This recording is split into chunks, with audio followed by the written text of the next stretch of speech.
শুরুতে একটা ইমপ্রেশন যেটা সবচেয়ে খারাপ লাগলো যে একটা লংয়ের বাস, ঠিক আছে, এতক্ষণ ধরে বাসটা দাঁড়িয়ে আছে, অনেকক্ষণ ধরে কিন্তু দাঁড়িয়ে আছে বাসটা। তো এসি যে ঠিক আছে না খারাপ আছে সেটা তোরা জানবি না। তো আমাদের গাড়ি এই যে এই মাটিগাড়াতে এসে দাঁড়িয়েছে এখন, অলমোস্ট 3 ঘন্টা লেটে আমরা এই মাটিগাড়া থেকে এখন বেরাচ্ছি এবার। আর ডালখোলা মানে একটাই কথা, আচ্ছা ঘোরা দাবা আমার তো একটা খুবই ফেভারিট জায়গা। উপরটা দেখছো, উপরটা পুরো স্লিপার, পুরো বাসে কিন্তু উপরে স্লিপার, ওঠার জন্য এরকম সিঁড়ি আছে, এই যে দেখছো প্রত্যেকটা সিঁড়ি দেওয়া আছে। আর নিচে কিন্তু সেমি স্লিপার সব রেগলাইন সিট। ও জার্নি ঠিকঠাক, মানে বাসে যদি প্রথমের পার্টটা বাদ দিই তাহলে খারাপ না, ভালো। Hello everyone, welcome back to join two new video. তো এই ইন্ট্রোটা আমি বেসিক্যালি পরে শ্যুট করছি। গুরু নানকের পুরো এক্সপিরিয়েন্স তোমরা আগে ভিডিওতে দেখতে থাকবে, বাট আমি কিছু জিনিস বলে দিই যে আমি কেন গুরু নানকে এসেছি। আমার তো অপশন ছিল, মানে ইচ্ছা ছিল শ্যামলেই আসার। তো যেহেতু শ্যামলেই ভাড়াটা কমেনি, মানে 1100 ছিল, 1100ই ছিল সারাদিন। ইভেন আগের দিন থেকে আমি ট্র্যাক করে যাচ্ছি, 1100ই ভাড়া ছিল আমরা যেদিন এসেছি সেই দিনে। তো একটু বেশি লেগেছিল তুলনামূলক, যার জন্য গুরু নানক চয়েস করেছিলাম। বাকি এবার চলো আগের এক্সপিরিয়েন্স তোমরা এবার দেখতে থাকো। তো আমি এখন দাঁড়িয়ে আছি এক্স্যাক্টলি শিলিগুড়িতে ইন্ডিয়ান অয়েলের যে পেট্রোল পাম্প, তেনজিং নর্গের একটু আগে, ঠিক আছে, যেখান থেকে লোকনাথের বাস ছাড়ে। বা আরও অন্যান্য হয়তো বাস ছাড়ে, আমি জানি না, আমি লোকনাথের বাসই দেখছি আর ইন্টারসিটি দেখছি। তো এখানে আমি এখন দাঁড়িয়ে আছি, তার কারণ, আচ্ছা টাইমটাকে দেখে দিই, টাইম হচ্ছে 6:45। আর তার কারণটা বলে দিই, আমি আজকে ট্রাভেল করছি ইন্টারসিটি, মানে গুরু নানক যেটা ওর এসি বাসে। এই বাসটা হচ্ছে উপরের পার্ট হচ্ছে স্লিপার আর নিচের পার্ট হচ্ছে সেমি স্লিপার, এই দুটো পার্টে এই বাসটা আছে, ঠিক আছে। তো এই বাসে আমি আজকে ট্রাভেল করছি। বাসটা আগে দেখিয়ে দিই, এই হচ্ছে বাস, ঠিক আছে। এই এত কিছু লেখা আছে, বিয়ন্ড লাক্সারি ফাক্সারি এসব কিছুই নেই। আমি ভিতরে ঢুকে দেখলাম, বাট নর্মাল, ঠিক আছে। এইবারে এই বাসের কিছু ডিটেলস আমি দিয়ে দিই, কেন বলছি বাসে কোথাও গিয়ে দিতে পারবো জানি না, প্রচণ্ড টায়ার্ড লাগছে। তো এই বাসটা বেসিক্যালি যাচ্ছে শিলিগুড়ি থেকে আসানসোল, আমরা নামে দুর্গাপুরে। আমাদের ভাড়া পড়েছে 800 টাকা, ঠিক আছে। আর পুরো এসি বাস। এর আরেকটা বাস আছে নন এসি, যেটা আমি দিচ্ছি না, ওটা তোমরা রেড বাসে পেয়ে যাবে। এই হলো ব্যাপার। বাকি যেটা জানলাম যে ডিনার স্টপ আছে মনে হয় গাজলে ডিনার স্টপ, এই কিন্তু ডালখোলায় দাঁড়াই না, গাজলে ডিনার স্টপ। আর মর্নিং হয়তো কোনো একটা মেবি স্টপ থাকবে। এই হলো গিয়ে এর মোটামুটি একটা ব্যাপার। বাকি বাসের জার্নি তো আমি, জার্নির ডিটেলস বলো বা রিভিউ বলো, এগুলো আমি মাঝ রাস্তায় দেবো বা নেমে একদম দেবো, ফাইনাল যেটা ভার্ডিক্ট সেটা দেবো। আর শুরুতে একটা ইমপ্রেশন যেটা সবচেয়ে খারাপ লাগলো যে একটা লংয়ের বাস, ঠিক আছে, এতক্ষণ ধরে বাসটা দাঁড়িয়ে আছে, অনেকক্ষণ ধরে কিন্তু দাঁড়িয়ে আছে বাসটা। তো এসি যে ঠিক আছে না খারাপ আছে সেটা তোরা জানবি না। এখন বাস ছাড়ার টাইম কিন্তু এখানে ছিল 6:15 বাস ছাড়ার টাইম ছিল।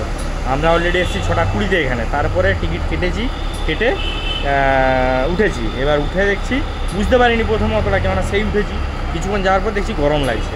তারপরে জানলাম নিচে বলছে এসির ভেন্ট খারাপ, অটোকার্ড ওরা যেটা বলছে, অটোকার্ড হ্যান ত্যান কিছু প্রবলেম বলছে। যাই হোক, এসির ভেন্ট খারাপ, এসির মেকানিক আসছে, এলে এসি সারানো হবে, তারপর যাওয়া হবে। তো শুরুতেই আমি বলে একটা বিশাল বড় বাজে ইমপ্রেশন, কেননা লংয়ের বাস সব চেক করে রাখা উচিত।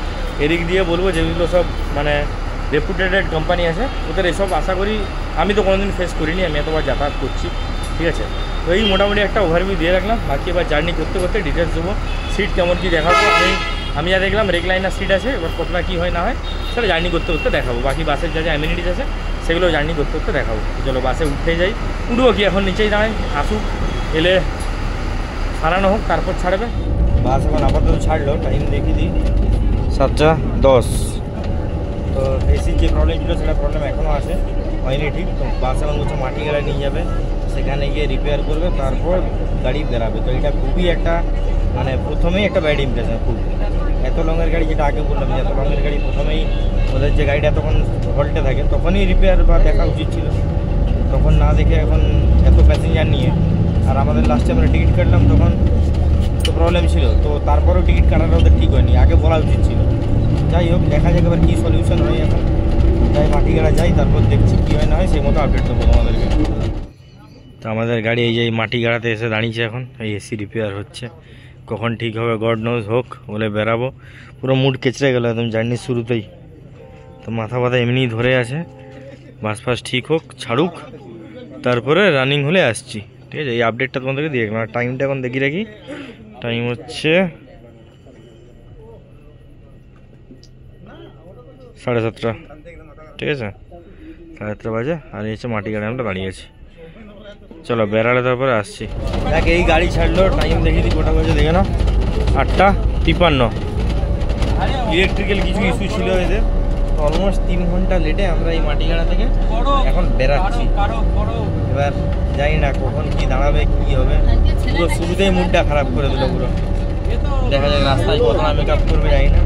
যেমন যা আপডেট এখন প্রচণ্ড টায়ার্ড লাগছে, এখন কতটুকু শুই।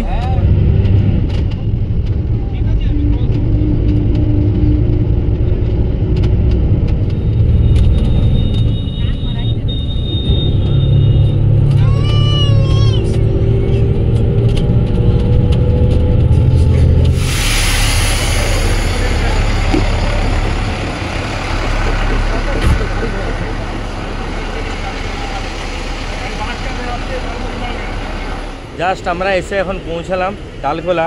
আর ডালখোলা মানে একটাই কথা, সেটা হচ্ছে ঘোড়া দাবা। আমার তো এটা খুবই ফেভারিট জায়গা।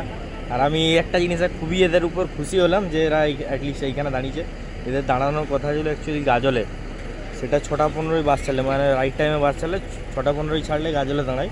বাট যেহেতু বাস ওখান থেকে বেড়াতে বেড়াতেই 9টা, ঠিক আছে। তো গাজলে মানে 221-20 কিলোমিটার রাস্তা, 5 ঘন্টা 4 ঘন্টা টাইম লাগবে। তো যার জন্য হয়তো এইখানে দাঁড়িয়েছে। যাই খুবই ভালো করেছে, আমি তো খুবই খুশি। খেয়ে নিই। আরেকটা জিনিস, 9টায় ছেড়ে এখানে 10:30, অলমোস্ট 1.5 ঘন্টা এটা এসছে, মানে ঠিকঠাকই টাইম নিয়েছে। চলো খেয়ে নিই, খেয়ে নিয়ে আবার আসছি। তো খাওয়া দাওয়া শেষ হয়ে গেছে, 15-20 মিনিট মতো দাঁড়ালো টান টান একদম। এবার বাসে উঠে যাবো। আচ্ছা, তো টাইম দেখে নাও, 12টা 5 বাজে। এই যে দেখি 12টা 5, আর গাড়ি কিন্তু ছেড়ে বেরিয়ে গেছে, ঠিক আছে। মোটামুটি 5 মিনিট 10 মিনিট হলো গাড়ি ছেড়ে বেরিয়ে গেছে। আমি তাড়াহুড়োর ভিডিও করতে পারিনি, কেন কি ফোনটা চার্জে লাগিয়েছিলাম। একদম লাস্ট মোমেন্টে চার্জ খুলে ওই এর আগের ক্লিপটা এটা দেখলে ওইটুকু জাস্ট 10-15 সেকেন্ড শ্যুট করে আমি বাসে উঠে গেছি, ঠিক আছে। তো চলো এবার শুয়ে পড়ি। এখন আপাতত কিছু দেখানোর সেরকম নেই, একদম পরে যেখানে ঘুম ভাঙবে সেখানে আসছি, ঠিক আছে।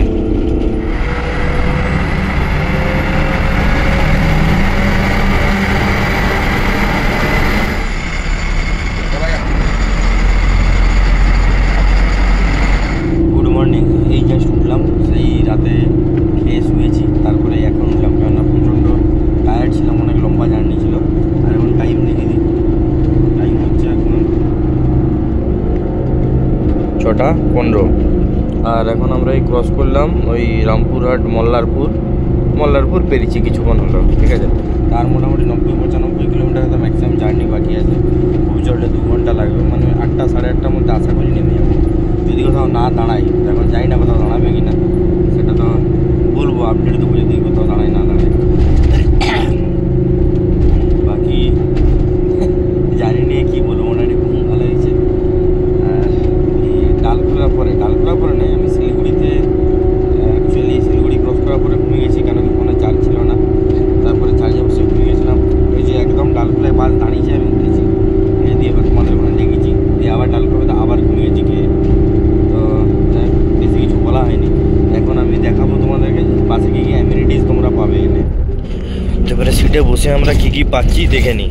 প্রথমে একটা বটল হোল্ডার আছে, যেটা এখানে তোমরা একটা বটল রাখতে পারবে। তো এখানে কিন্তু এই ছোটো হ্যাং করার মতো কোনো জিনিস রাখার মতো জায়গা নেই, দেখিয়ে দিই কোনো জায়গা নেই এখানে। ম্যাগাজিন হোল্ডার বা যাই হোক কিছু ছোটোখাটো জিনিস তোমরা রাখতে পারো। এর এসি ভেন্ট হচ্ছে এইখানে আছে, আমি বন্ধ করে রেখেছি, খুলে রেখে দিই। এই প্রচুর ঠান্ডা হাওয়া, যার জন্য আমি বন্ধ হয়ে রেখেছি। আর এইখানে হচ্ছে চার্জিং সকেট টাইপ এ, ঠিক আছে। টাইপ এ আছে খালি, দুটো টাইপ এ। ওইটা কী জিনিস আমি এখনও বুঝতে পারিনি, আর এই সুইচগুলো কেন দেওয়া আছে বুঝতে পারিনি। বাকি এখানে পর্দা টেনে দিতে পারো তোমরা, তাহলে আলো ভালো রাস্তার আসবে না ঘুমানোর সময়। আর প্রত্যেকটা সিটেই কিন্তু এরকম ব্ল্যাঙ্কেট পেয়ে যাবে, যেটা খুব ভালো কোয়ালিটি মোটামুটি, ঠিক আছে। এই ব্ল্যাঙ্কেট আর এরকম ওদের ইন্টারসিটির ব্র্যান্ডিং এক্সট্রা, এই যে একটা কভার করে। বাকি সিট যদি বলি, সিটও কমফোর্টেবল, দেখিয়ে দিই। এই যে কমফোর্টেবল সিট, খুব একটা অসুবিধা হবে না। আর এই হাত রাখার হ্যান্ড রেস্ট পাচ্ছ, ঠিক আছে। এবার কতটা কি রেকলাইন হয় সেটাই সামনে সিনেমা বাবা শুয়ে আছে, বুঝতে পারছো। এটা নর্মাল, এটা রেকলাইন, ফুল রেকলাইন, ঠিক আছে। এই ফুল রেকলাইন আছে। তো এই হচ্ছে মোটামুটি সিটের ব্যাপার।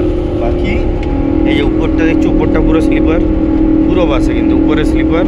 ওঠার জন্য এরকম সিঁড়ি আছে, এই যে দেখছো প্রত্যেকটা সিঁড়ি দেওয়া আছে। আর নিচে কিন্তু সেমি স্লিপার সব রেকলাইন সিট। তো এই হলো মোটামুটি বাসের ব্যাপার। আরেকটা জিনিস বলি, এই পা রাখার লেগ রেস্টও কিন্তু তোমরা পাবে এখানে, এটাও কমফোর্টেবল। আর এই হচ্ছে এখন বাসের অবস্থা সকালে। আর ওখানে একটা ডিসপ্লে দেওয়া আছে যেখানে ডেট টাইম টেম্পারেচার বাকি বাসের মতো দেওয়া আছে, ঠিক আছে। আর এখানে স্পিকার দেখতে পাচ্ছি ছোটো এই স্পিকার দেওয়া আছে। বাস এই হলো বাসের ইন্টেরিয়ার বলতে পারো টোটাল।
আমাদের গাড়ি এখন এসে আরও পানাগড়, টাইম হচ্ছে এখন 8:45, মানে অলমোস্ট সিটি সেন্টার প্রায় আশা করছি 9টা 10-15 হয়ে যাবে।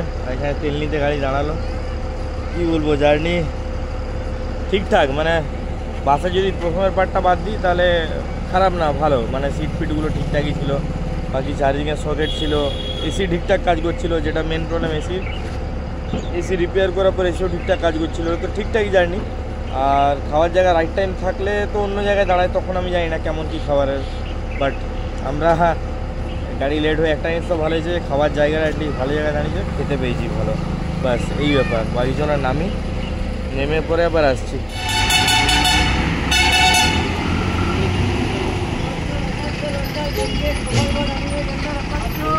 তো এই জাস্ট নামলাম ডিভিসি মোড়ে, টাইম হচ্ছে এখন দেখি দিই 9:25। আর এই যে আমরা বাইক নিলাম, স্ট্যান্ডে বাইক রাখা ছিল।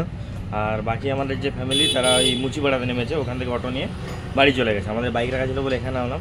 যাই হোক, যদি জার্নির কথা বলি, জার্নি ওভারঅল ঠিকই আছে মোটামুটি। আমি ঘুমিয়ে গেছি তো, সারা রাতেই ঘুমিয়েছি। তো সকালে আমি যখন কেবিনে এসেছিলাম তখন জিজ্ঞেস করলাম, ওরা বললো 2 ঘন্টা মানে জ্যামে ফেঁসে ছিল, আস্তে আস্তে করে এগাচ্ছিলো আর কি।